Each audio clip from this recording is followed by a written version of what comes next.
Hi സുഹൃത്തുക്കളെ, നമസ്കാരം. ഇന്ന് കേരള ടു കാശ്മീർ റോഡ് ട്രിപ്പിൻ്റെ മൂന്നാമത്തെ ദിവസത്തിൻ്റെ വീഡിയോ ആണ്. കഴിഞ്ഞ ദിവസം നമ്മൾ രാമോജി ഫിലിം സിറ്റി വരെ സന്ദർശിച്ചത് നിങ്ങളെല്ലാവരും കണ്ടുകാണുമല്ലോ. അതിനുശേഷം നമ്മൾ ഹൈദരാബാദിനടുത്തുള്ള ഷംസാബാദ് എന്ന സ്ഥലത്തെ ഹോട്ടലിലാണ് താമസിച്ചത്. ഇന്നത്തെ ഡെസ്റ്റിനേഷൻ നാഗ്പൂരാണ്. ഏകദേശം 1017 കിലോമീറ്ററും സഞ്ചരിച്ചു. 529 കിലോമീറ്ററാണ് നാഗ്പൂരിലേക്കുള്ളത്. ഇന്ന് നമ്മൾ തെലങ്കാനയിൽ നിന്ന് ഉടനെ മഹാരാഷ്ട്ര ബോർഡറിലേക്ക് കയറുന്ന വീഡിയോയും ഇതിനകത്ത് കാണാവുന്നതാണ്. മഹാരാഷ്ട്ര ബോർഡർ കുറച്ചുകൂടി കർശനമായ പരിശോധനകളാണ്. മഹാരാഷ്ട്ര പ്രവേശിക്കുമ്പോൾ മിക്കവാറും ഹൈവേ ബ്ലോക്ക് ചെയ്യുന്ന രീതിയിലായിരിക്കും. ചെറിയ കാറുകൾക്ക് മാത്രം കടന്നു പോകാനുള്ള വീതിയിൽ സിക്സാഗായി പാസ് ചെയ്യാനുള്ള രീതി മാത്രമേ അവിടെയുള്ളൂ. അത് ക്രോസ് ചെയ്യുന്ന വീഡിയോ ഇതിനകത്ത് കാണാവുന്നതാണ്. വരും, നമുക്കെല്ലാവർക്കും ഈ യാത്ര പോകാം. പിന്നെ ചാനൽ സബ്സ്ക്രൈബ് ചെയ്യാനും ലൈക്ക് ചെയ്യാനും മറക്കരുത്. ഓക്കെ, വരൂ, നമുക്ക് പോകാം. ഹൈദരാബാദ് ഷംസാബാദിലുള്ള ബ്ലൂ പിറ്റേഴ്സ് ഹോട്ടലിലാണ് നമ്മൾ താമസിച്ചത്. അത് കഴിഞ്ഞ് രാവിലത്തെ സിംഗിൾ ടീ കുടിക്കുവാനായി ഒരു കടയിൽ കയറി. അത് കഴിഞ്ഞ് നമ്മൾ പെട്ടെന്ന് തന്നെ നെഹ്റു ഔട്ടർ റിംഗ് റോഡിലെ ടോൾ ബൂത്ത് കഴിഞ്ഞ് നെഹ്റു ORRലേക്ക് പ്രവേശിച്ചിരിക്കുകയാണ്. ഇവിടെ എക്സ്പ്രസ് വേയിൽ പ്രവേശിച്ചപ്പോഴാണ് ഒരു കാര്യം ഓർമ്മ വന്നത്. ഇന്നലെ തന്നെ നമ്മളെ പെട്രോൾ ഏകദേശം കാലിയായിരുന്നു. രാവിലെ പെട്രോൾ അടിക്കാനാണ് പ്ലാൻ ചെയ്തത്. പക്ഷേ പ്രതീക്ഷിച്ചതിലും നേരത്തെ തന്നെ എക്സ്പ്രസ് വേയിൽ കയറി. പക്ഷേ ഈ എക്സ്പ്രസ് വേയിൽ പെട്രോൾ പമ്പുകളൊന്നുമില്ല. ഏകദേശം 158 കിലോമീറ്റർ അപ്പുറത്ത് മാത്രമേ ഇനി പെട്രോൾ പമ്പ് ലഭിക്കുള്ളൂ. അതുകൊണ്ട് നമുക്ക് ഇതിൽ നിന്ന് എക്സിറ്റ് എടുത്ത് പെട്രോൾ പമ്പിലേക്ക് പോകേണ്ട ഒരാവശ്യം വന്നു. ഇവിടെ നിന്ന് സെർച്ച് ചെയ്തപ്പോൾ 1/2 കിലോമീറ്ററിനകത്ത് തന്നെ പെട്രോൾ പമ്പുണ്ട്. പക്ഷേ ഇതിൻ്റെ എക്സിറ്റ് എടുക്കണമെങ്കിൽ ഏകദേശം 16 കിലോമീറ്റർ സഞ്ചരിക്കണം. 16 കിലോമീറ്ററിന് അപ്പുറം സഞ്ചരിച്ച് പിന്നെയും ഒരു 16 കിലോമീറ്റർ യു ടേൺ വന്നാണ് പെട്രോൾ അടിച്ച് തിരിച്ച് ഇതിൽ കയറിയത്.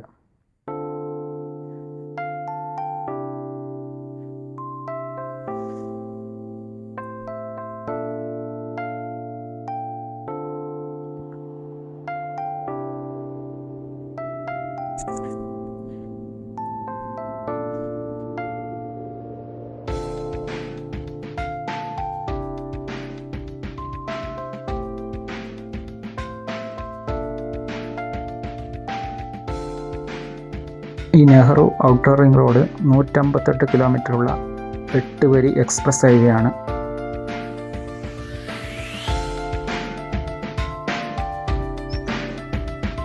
Hyderabad metropolitan development authority HMDA ആണ് ഇത് നിർമ്മിച്ചത്.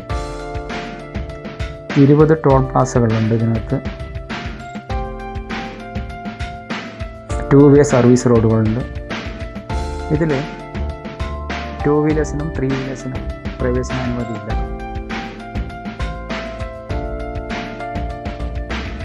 ഒരു ഭാഗത്തുള്ള 4 വരിയിൽ ഇടത്തേ അറ്റത്തുള്ള 2 വരികൾ ട്രക്കുകൾക്കും വലത്തേ അറ്റത്തുള്ള 2 വരികൾ കാറുകൾക്കുമാണ് സഞ്ചരിക്കാൻ അനുമതിയുള്ളത്. ഏറ്റവും വലത്തേ അറ്റത്തെ ലൈൻ ഓവർടേക്കിങ്ങിന് വേണ്ടിയുള്ളതാണ്. ഇടതുഭാഗത്തു കൂടിയുള്ള ഓവർടേക്കിംഗ് അനുവദനീയമല്ല. ഇതിലെ ഒരു റൂൾ എന്താണെന്ന് വെച്ചാൽ സിക്സാഗ് ഡ്രൈവിങ് പാടില്ല. അതായത് നമ്മൾ ഒറ്റ ലൈനിൽ കൂടെ തന്നെ തുടരണം. ഇടയ്ക്കിടയ്ക്ക് ലൈൻ മാറ്റുന്നത് അനുവദനീയമല്ല. ഇടതുഭാഗത്തുള്ള 2 ലൈനുകൾ ട്രക്കുകൾക്ക് 80 കിലോമീറ്റർ വേഗതയും വലതുഭാഗത്തുള്ള 2 ലൈനുകൾ കാറുകൾക്ക് 120 കിലോമീറ്റർ വേഗതയിലും സഞ്ചരിക്കാവുന്നതാണ്. ഏറ്റവും വലതേയറ്റത്തുള്ള ലൈൻ ഓവർടേക്കിങ്ങിന് ആംബുലൻസുകൾക്കും മറ്റ് അടിയന്തര സാഹചര്യത്തിൽ പോകേണ്ട ഫയർഫോഴ്സ് തുടങ്ങിയ വാഹനങ്ങൾക്കും ഉള്ളതാണ്. ഇതിൽ 2 വീലേഴ്സിനും 3 വീലേഴ്സിനും അനുമതിയില്ല.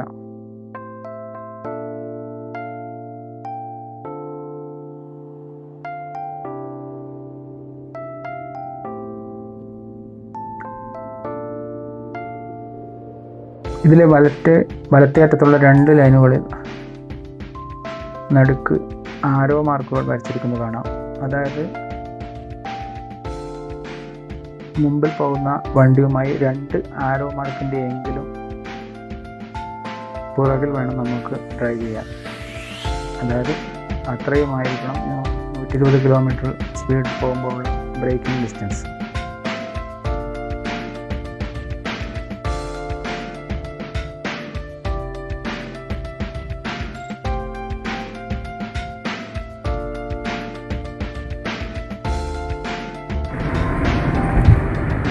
നെഹ്റു ORR തെലങ്കാന സ്റ്റേറ്റിൻ്റെ ക്യാപിറ്റലായ ഹൈദരാബാദിൻ്റെ ട്രാഫിക് കുരുക്കുകൾ ഒഴിവാക്കാനും പൊല്യൂഷൻ ഒഴിവാക്കുവാനും വേണ്ടി 2001 TDP ഗവൺമെൻറ് ചന്ദ്രബാബു നായിഡു ആണ് ഇങ്ങനെയൊരു പ്രോജക്റ്റിൻ്റെ ആവശ്യം ആദ്യമായി മുന്നോട്ട് വച്ചത്. പിന്നീട് ഘട്ടം ഘട്ടമായി 158 കിലോമീറ്ററോളം പൂർത്തിയാക്കുകയായിരുന്നു. 2008 അവസാന ഘട്ട നിർമ്മാണം പൂർത്തിയായത്.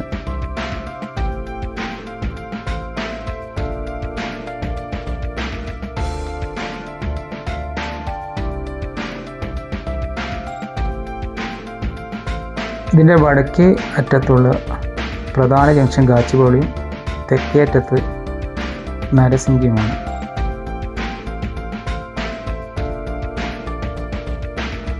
ഈ ഹൈവേ NH 44, 65, 161, 765, 163 എന്നിവയ്ക്ക് കണക്ടിവിറ്റി നൽകുന്നു.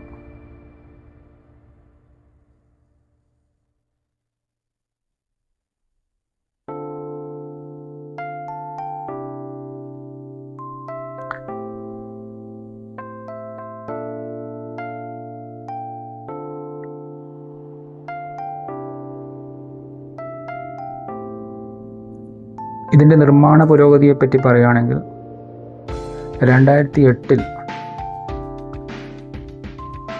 ഏകദേശം 22 കിലോമീറ്ററും 2010 38 കിലോമീറ്ററും 2011 23.7 കിലോമീറ്ററും 2012 38 കിലോമീറ്ററും 2015 14 കിലോമീറ്ററും 2016 23 കിലോമീറ്ററും ആണ് നിർമ്മാണം പൂർത്തിയാക്കിയത്.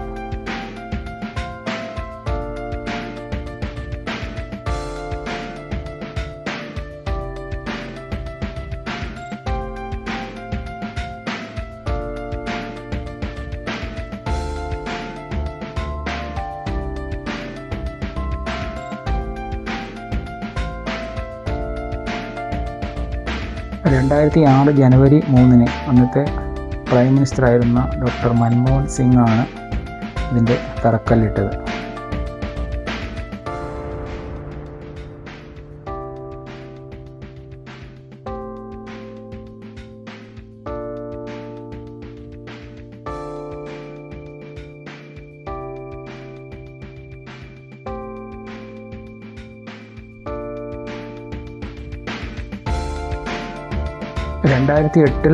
പൂർത്തിയാക്കിയ ആദ്യ 22 കിലോമീറ്ററിന് 750 ഏക്കറോളം ഭൂമി ഏറ്റെടുത്തിരുന്നു.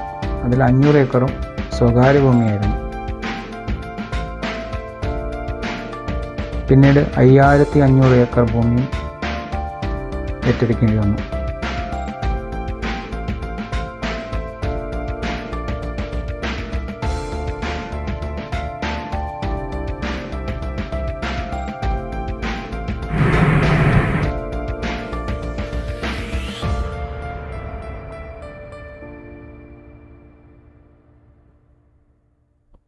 ഇതിൻ്റെ ഡിവൈഡുകളിലൊക്കെ മനോഹരമായ സസ്യങ്ങൾ, പൂച്ചെടികൾ വച്ച് പിടിപ്പിച്ചിരിക്കുകയാണ്. നോർത്ത് എൻഡിലേക്ക് വരുമ്പോൾ ഈ മനോഹരമായ ബിൽഡിങ്ങുകളുടെ കാഴ്ചകൾ, നഗരത്തിൻ്റെ സുന്ദരമായ മുഖം വ്യക്തമായി നമുക്ക് കാണാവുന്നതാണ്.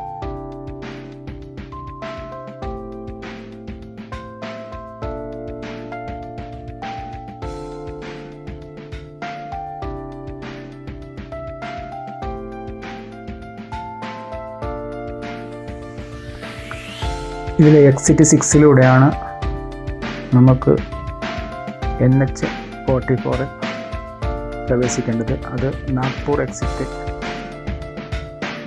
എന്നും അറിയപ്പെടുന്നു.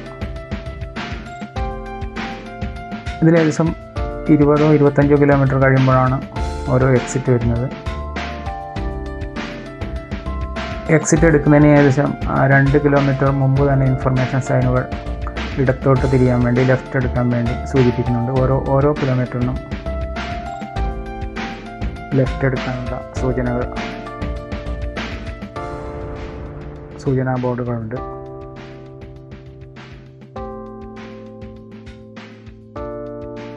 ഇതിൽ ഒരുപാട് വാഹനങ്ങൾ 120 കിലോമീറ്റർ മുകളിൽ 200 കിലോമീറ്റർ വരെ വേഗതയിൽ സഞ്ചരിക്കുന്നതായി കണ്ടിട്ടുണ്ട്.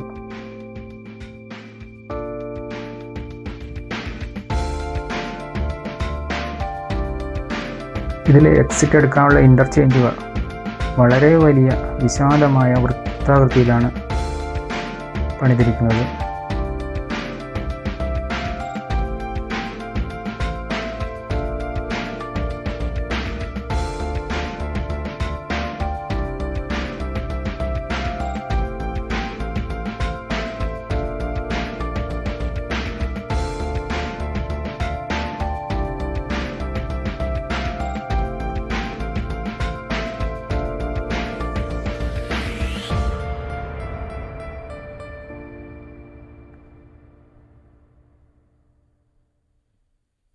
നമ്മൾ നെഹ്റു ORR നിന്ന് എക്സിറ്റ് എടുത്ത് NH44 പ്രവേശിക്കാൻ പോവുകയാണ്. NH44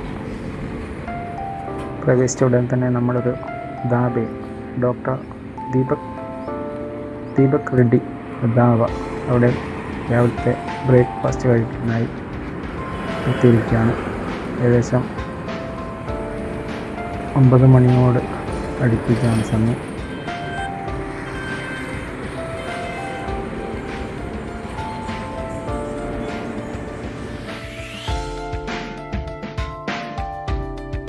ദീപക് റെഡ്ഡി ഫാമിലി ധാബ, അവിടെ നിന്ന് ഭക്ഷണം കഴിച്ച് മസാല ദോശയായിരുന്നു. മസാല ദോശ, പ്ലെയിൻ ദോശ മുതലവയായിരുന്നു രാവിലത്തെ വിഭവങ്ങൾ. ഞാൻ മസാല ദോശയും രാജേഷും പ്ലെയിൻ ദോശയും കഴിച്ച് ഉടനെ യാത്ര തുടർന്നു. ഇനിയുള്ള യാത്ര NH44 ഉടനെ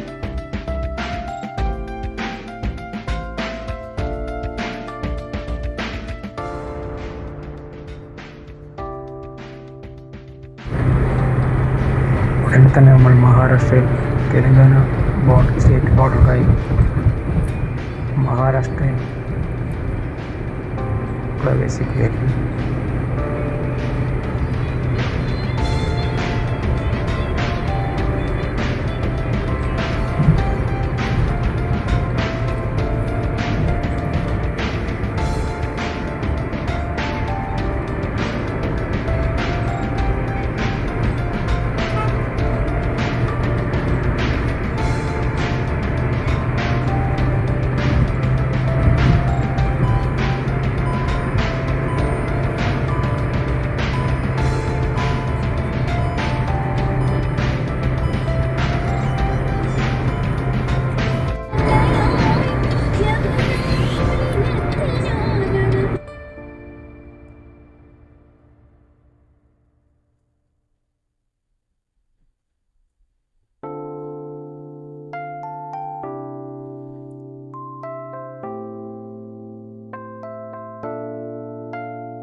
നമ്മൾ മഹാരാഷ്ട്രയിൽ കയറിയിരിക്കുകയാണ്.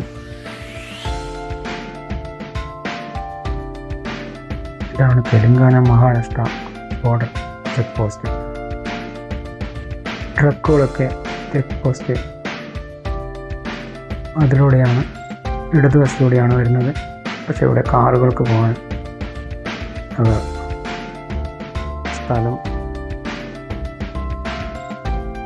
കാറുകൾക്ക് പോകാനുള്ള സ്ഥലം മാത്രമേ ഇവിടെ അനുവദിച്ചിട്ടുള്ളൂ.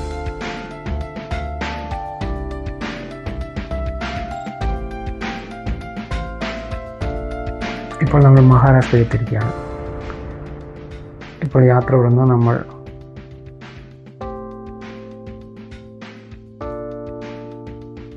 മൂന്നാമത്തെ സ്റ്റേറ്റിലേക്ക് പ്രവേശിക്കുകയാണ്. ആദ്യം കർണാടക പിന്നിട്ടു, പിന്നീട് ആന്ധ്രാപ്രദേശ്, തെലുങ്കാന, ഇപ്പോൾ നാലാമത്തെ സ്റ്റേറ്റ് മഹാരാഷ്ട്രയിൽ കയറിയിരിക്കുകയാണ്.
ഇവിടെ റോഡിൻ്റെ ഇടതുഭാഗത്ത് പരുത്തിപ്പാടങ്ങളാണ്.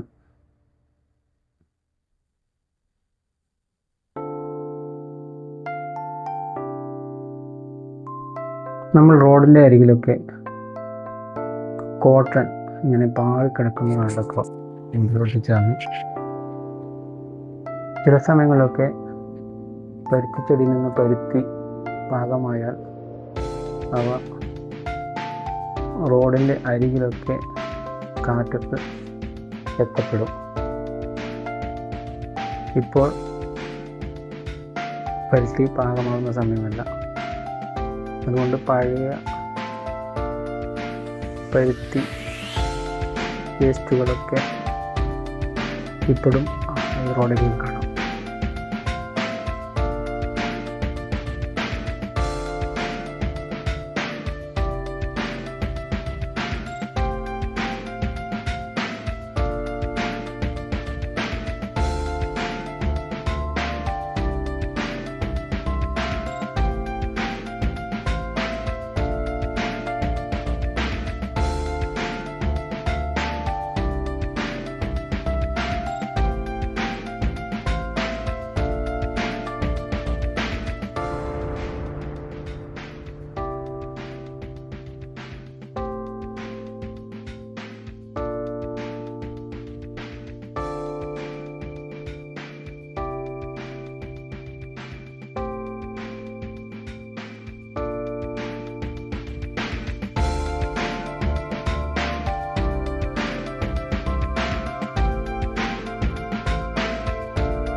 ഹൈദരാബാദ് മുതൽ മധ്യപ്രദേശിലെ ശിവാനി വരെയുള്ള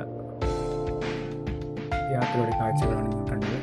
നമ്മൾ ഇന്നിവിടെ ശിവാനിയിലുള്ള ഇന്ത്യൻ വലിയൊരു പെട്രോൾ പമ്പിലാണ് രാത്രി താമസിക്കാൻ ഉദ്ദേശിക്കുന്നത്. ഇവിടെ മൊബൈൽ ഫോൺ ചാർജിങ് സൗകര്യം, ബാത്റൂം സൗകര്യം ഒക്കെ ലഭ്യമാണ്. കാറ് 3 പേർക്കും രാത്രി വിശ്രമിക്കേണ്ടി വരും. പെട്രോൾ പമ്പിൽ താമസിച്ചുള്ള അനുഭവം അറിയാൻ വേണ്ടിയാണ് ഇന്ന് ഇവിടെ താമസിച്ച് എങ്ങനെയുള്ളത് നോക്കാം. ഇന്ന് നമ്മൾ 2 സ്റ്റേറ്റ് കവർ ചെയ്യുന്നു. അതായത് മഹാരാഷ്ട്രയും അതുപോലെ മധ്യപ്രദേശും ബോർഡർ ക്രോസ് ചെയ്തിരിക്കുകയാണ്. ഇവിടുന്ന് നാളെ രാവിലെ